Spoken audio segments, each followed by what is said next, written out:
Hi friends, welcome to Sumitra kitchen family. நான் பேரண்டை துவையல் தான் செஞ்சுருக்கேன். நீங்கள் துவையலாகவும் எடுத்துக்கலாம், அது சட்னியாக எடுத்துக்கலாம். ஆக்சுவலி நான் சட்னி தான் செஞ்சுருக்கேன், துவையலாக செய்யலை, திக்காக செய்யலை, கொஞ்சம் லிக்விடாக தான் செஞ்சுருக்கேன். சட்னி போல் எடுத்துக்க நான் வந்து 2 இதுவாக வச்சுருப்பாங்களா, தனித்தனியாக கட்டு, அதை உரித்து அவங்களே அந்த தோல் சீவி வச்சுருந்தாங்க.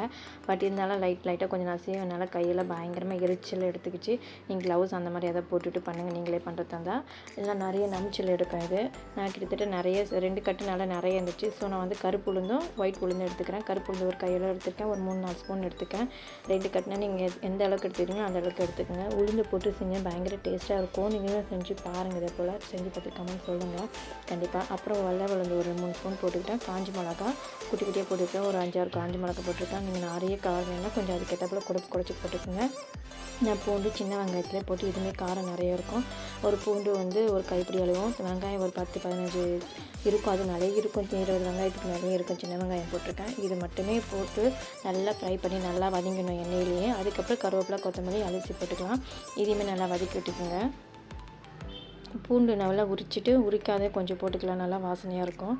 அதுக்கப்புறம் பிரண்டையை நல்லா அலசி எடுத்துக்கலாம். கொஞ்சமாக மஞ்சள் பொடி போட்டு அலசி எடுத்துக்கிட்டேன். அதுக்கப்புறம் புளி பார்த்திங்கன்னா நல்லா அந்த இதெல்லாம் வேரெல்லாம் அந்த நார் சொல்லுவோம்ல, அதெல்லாம் கொஞ்சம் இருந்துச்சு. அதையும் எடுத்துகிட்டு அலசி போட்டுக்கலாம். நல்லா வதக்கி விட்டுக்கோங்க எண்ணெயிலேயே. தண்ணிக்குன்னு எதுவுமே இது ஊற்ற வேண்டாம், எண்ணெயிலே வதக்கி வைக்கலாம். இதை அடியும் பிடிக்காது, ஏன்னா நான் அயன் கடாயில் போட்டு வதக்கிறதுனால நல்லா கிரிப்ஸியாக நல்லா வதங்கும். பார்த்திங்கனாவே உங்களுக்கே தெரியும். மஞ்சள் பொடி கொஞ்சம் போட்டுக்கோங்க, நல்லா வதக்கி விட்டுக்கோங்க. லாஸ்ட்டாக ஒரே ஒரு இஞ்சி துண்டு வேணும்னா போட்டுக்கோங்க, ஆப்ஷன் தான் இது.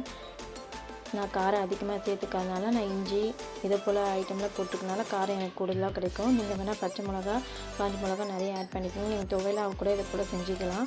துவையிலே கொஞ்சம் செஞ்சிங்கன்னா கொஞ்சம் தண்ணி ஊற்றாமல் கட்டியாக அரைச்சி தாளிச்சிக்கோங்க. நான் சட்னி மாரி செய்யறதுக்காக இது பசங்க நல்லாவே விரும்பி சாப்பிடுவாங்க. இதை போல் நீங்கள் செஞ்சு பாருங்கள், சாப்பிடாதவங்க கூட சாப்பிடுவாங்க.